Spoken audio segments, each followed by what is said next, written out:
semi-finals taking also place. Maybe in the due course a lot shall be discussed.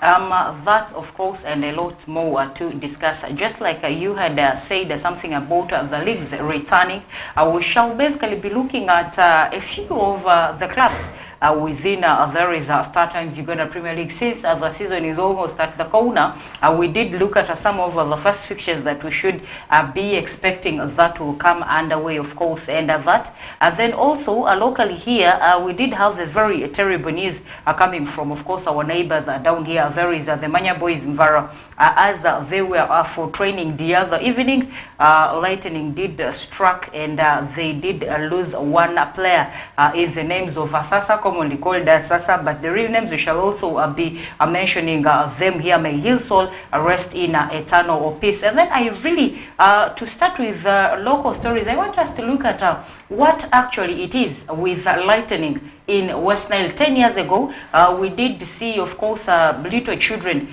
being struck by the same lightning down in Udramchako, where I think we lost about 10 10 young talented players to the hands of lightning in there. And then after 10 years, the same incidents gets to repeat itself just down here at Varadri PTC training grounds, where we did see one former player of Leo Football Club that was for trials with, of course, Vara Football Club that now is in the regional league. He also did play for Anyafio after leaving Leo Football Club. Lightning in Arua Football fraternity.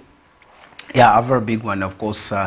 It's not just about one or two things of lightning and that, but I expect a lot of changes that probably keep coming. One, it's you getting struck most of the times. It is if you are in the poles or in the lines of the lightning, because we are told light moves faster, and so when you're in its direction, obviously you are going to have challenges of being struck because of one or two things.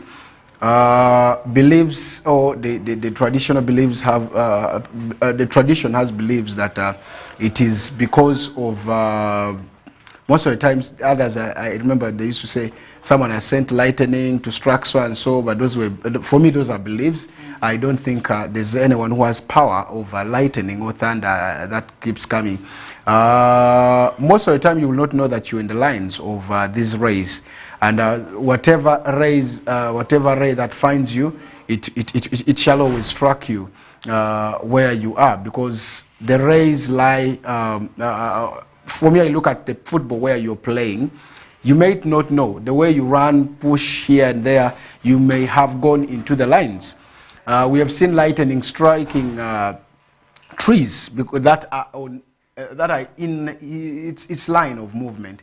So it's not by maybe West Nile being this, but it's because most of the time these incidents happen and finds that they are people or even any other object that is in that line, it is in the line of the lightning's movement.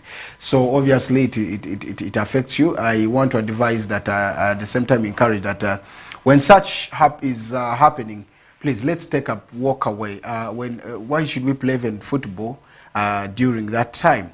That's why most of the times you see when it's raining, yes, games, when it is assessed that it's going to be heavy rain plus maybe thunderstorm, they call off games. That's why the international, I mean, let's say some of the international games, some of the big games, some of the European games, you see that it is called out because they do weather forecast and see that this needs to be worked upon. Remember the magnetic field of lightning still.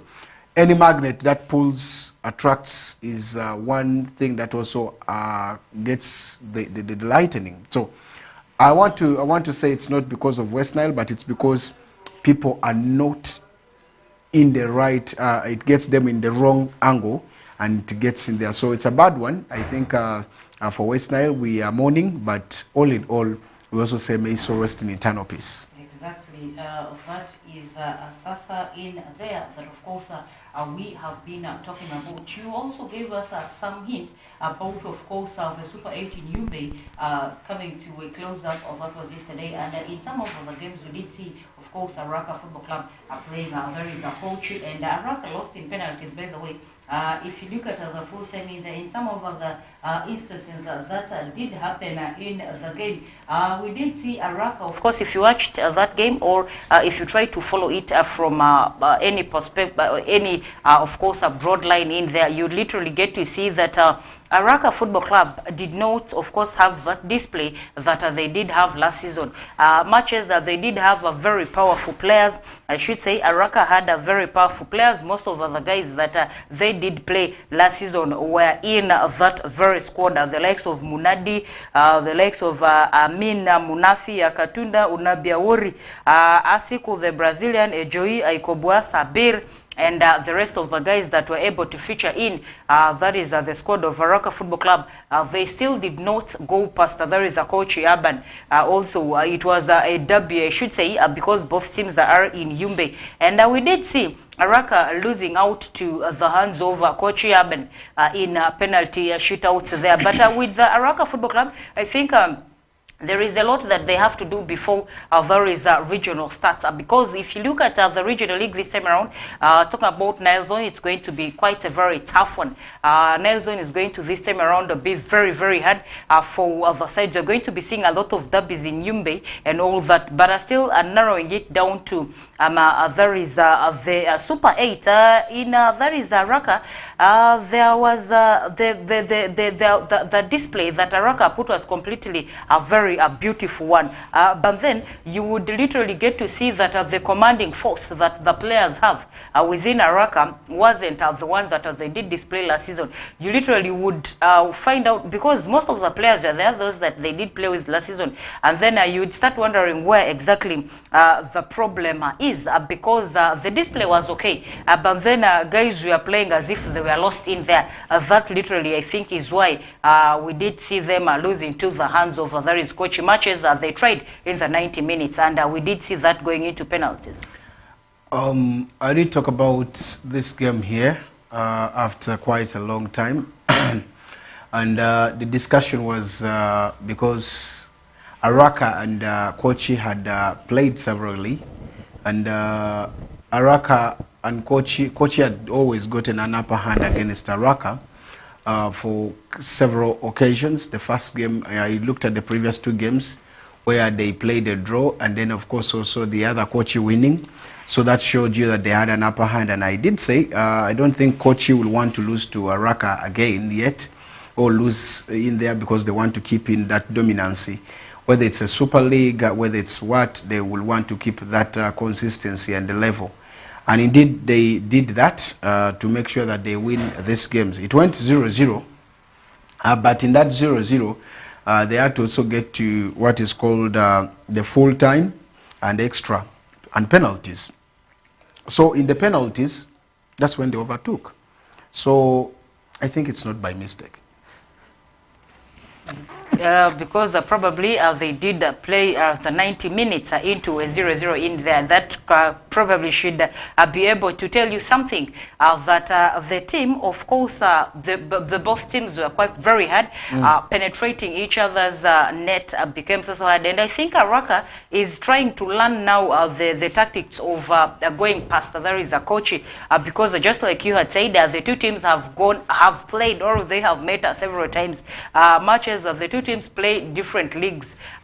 This time around, they are playing now of the same league. There is a regional in there. Kochi has failed also to go past in there. And these sides have met several times, just like you had said. And for the pedigree in there, I would say Kochi has more experience, because we've ever seen them go into there is the playoffs. That was last season that I probably could see them across into there is a big league. But then we did see young elephants going past them. So that far is something Araka has never gone, much as they push. Of course, Araka also went last season. They tried where Paida could not allow them go up to the last moment because of one or two things from the side. I remember Paida was the team that ejected them out to see that they moved to the further part of it.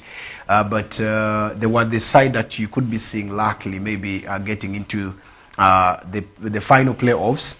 But the regional playoffs, they were the ones that went with the Black Angels, and the Black Angels still showed them a touch of not making sure that they're not ready.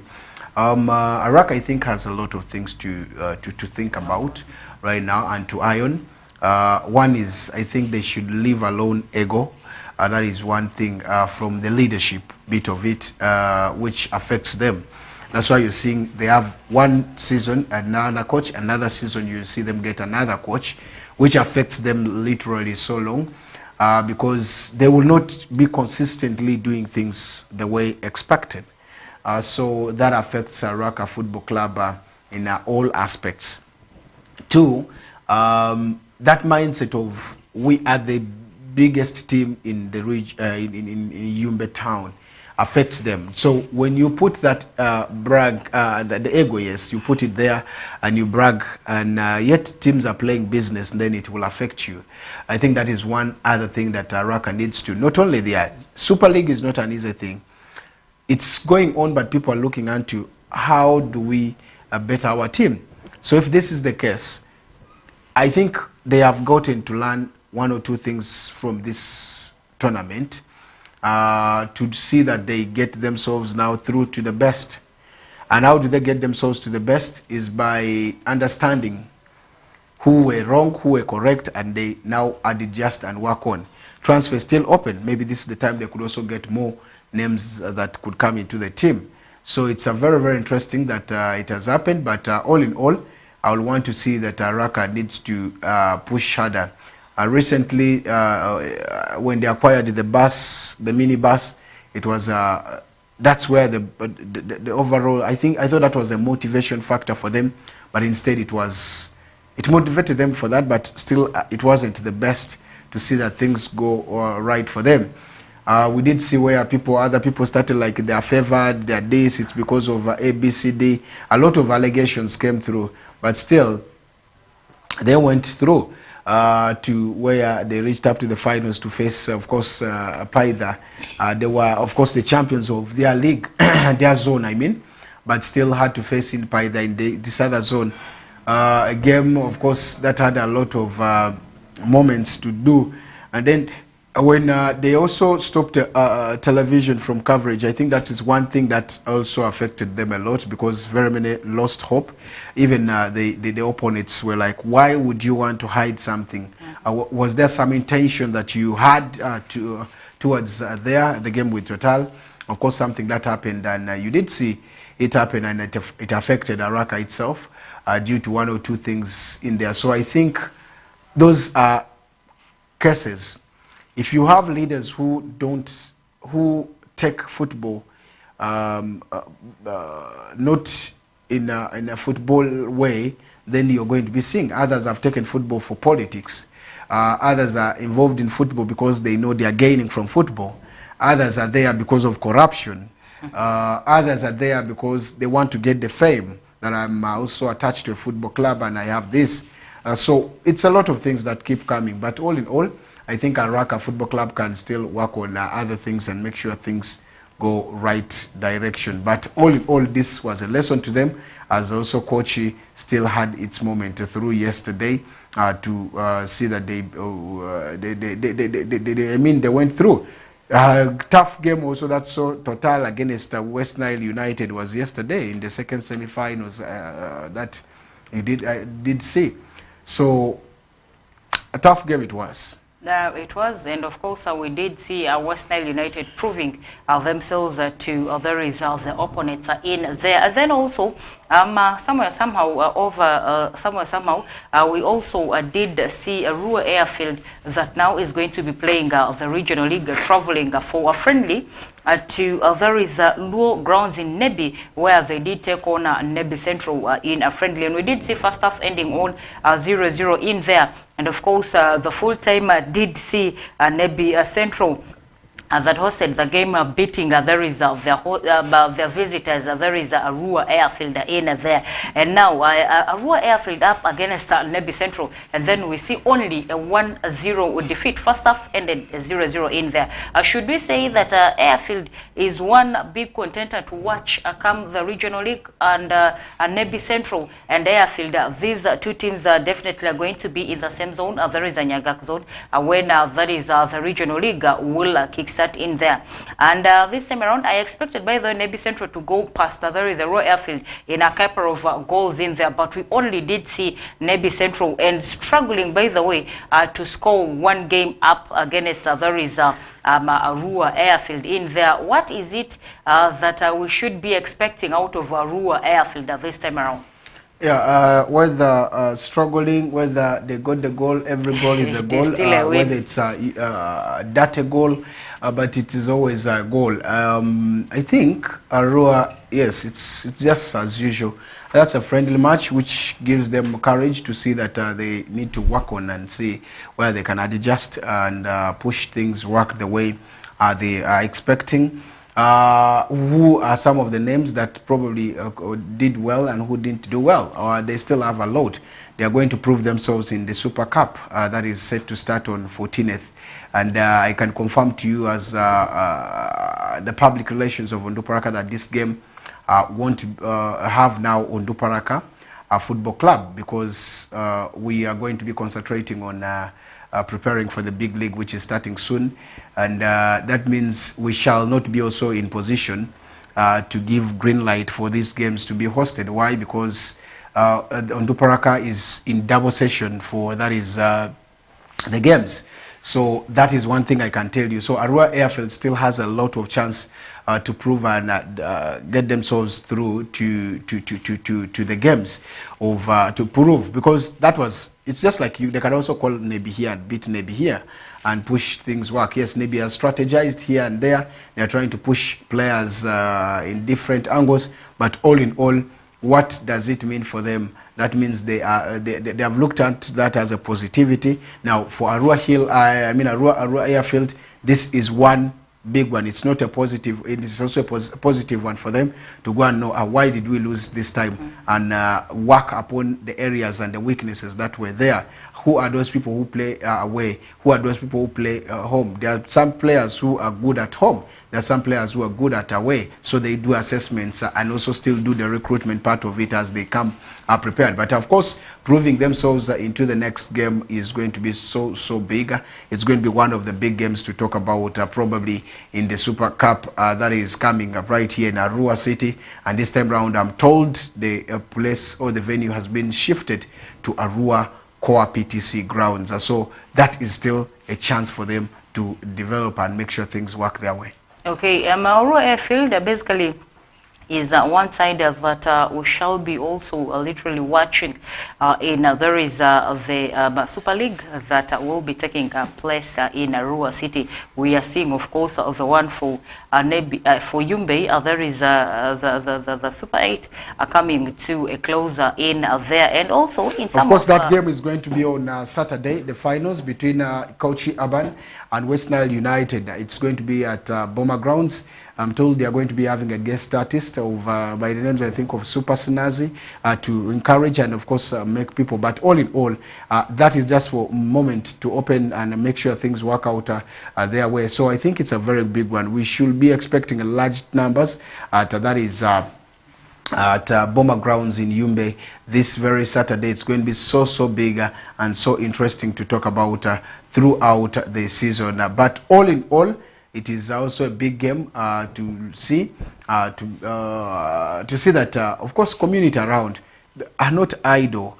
Of course, most of the times they get themselves, but a lot of things keep coming. So yeah, it's going to be a very huge finals in there for there is the Yumbe Super 8, as it will be coming to a close-up in there. Quite a very huge number of the people that we are anticipating that will definitely turn up at there is Boma Grounds in Yumbe. So If you could be watching us from Yumbe, we are saying that this you already have a date on Saturday. Come watch this beautiful display of local talent in there between West Nile United that will of course be taking on a coach at Boma in there. It will be quite a very big one, and this is something West Nile TV Wiso Time Desk will also be following very closely, and whatever takes place there definitely will come through in our consequent shows starting from there is next week Monday. So make sure you don't miss, so that you literally also don't miss the actions that will go down over the weekend. As of course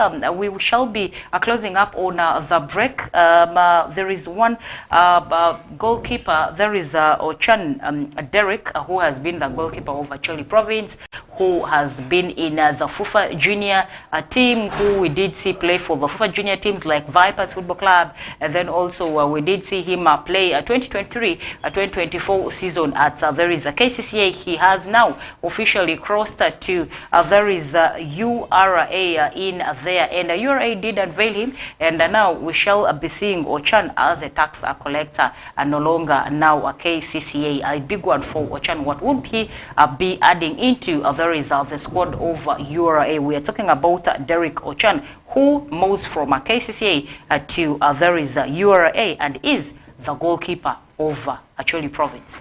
Yeah, he has been when there was Lukwago. When Lukwago left, of course, he was the first choice goalkeeper right there, Ochan, after, of course, getting moments to see that he featured in the team. But afterwards, of course, things did not work well for him.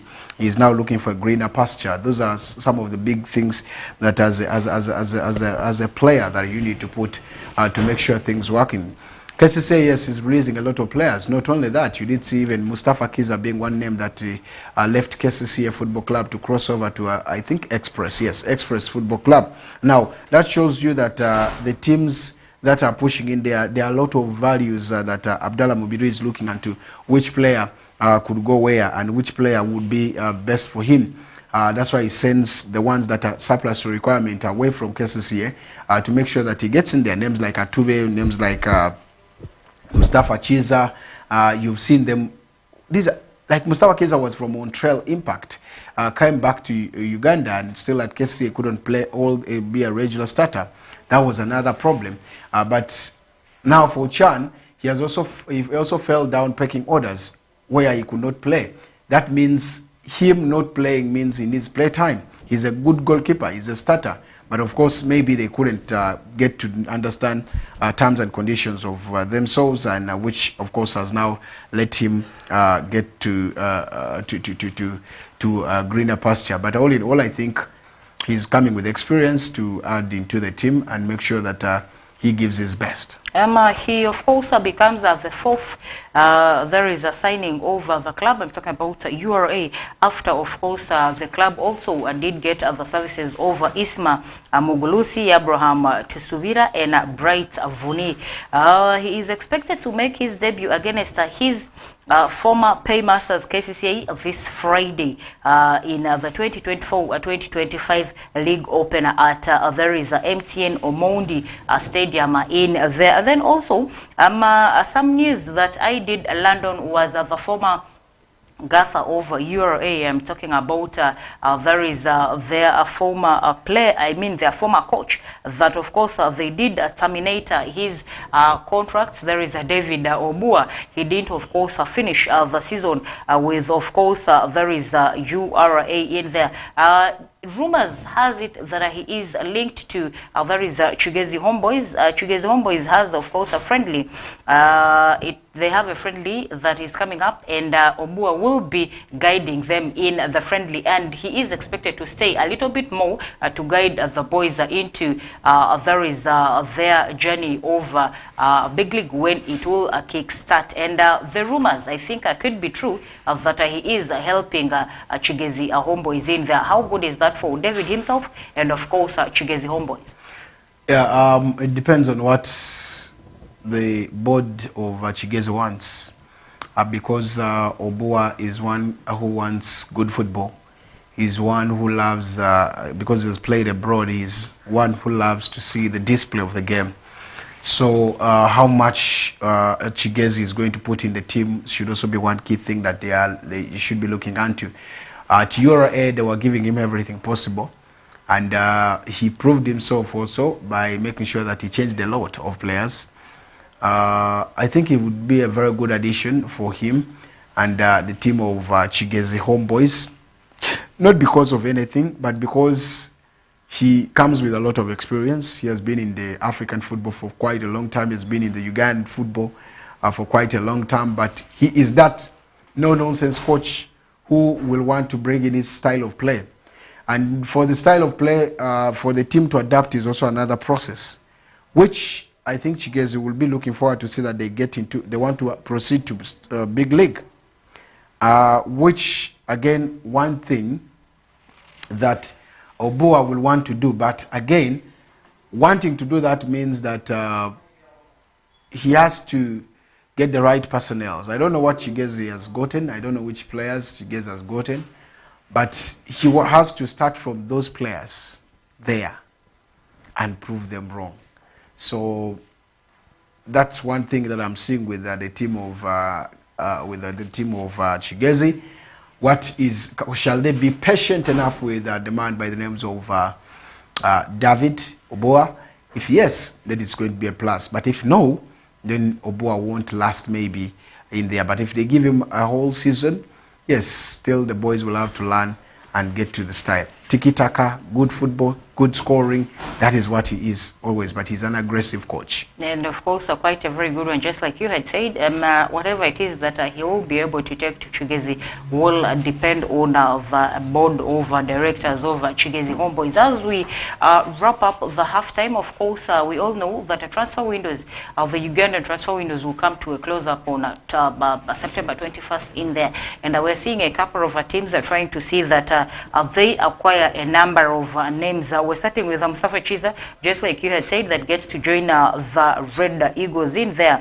And then also, URA have, of course, attained, URA, of course, have attained Vuni and Tusubira, just like I had said in there. And then Bagole also gets to leave his previous employees. He did play for Villa, he did play for Busoga United, Vipers, and Alitho also featured for URA and Vipers, while Oshaba joins from Express in there.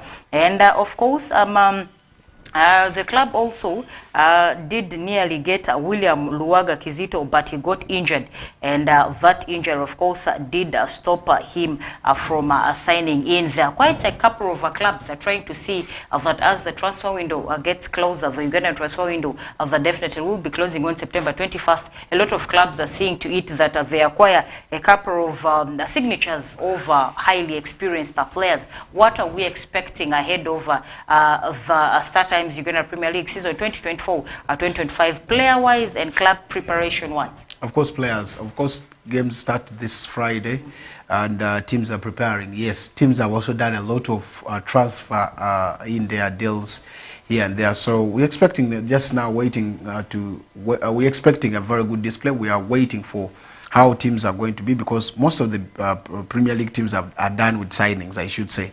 Good players are done that they can do. So it is now again battle for the big league teams to see how they strengthen here and there.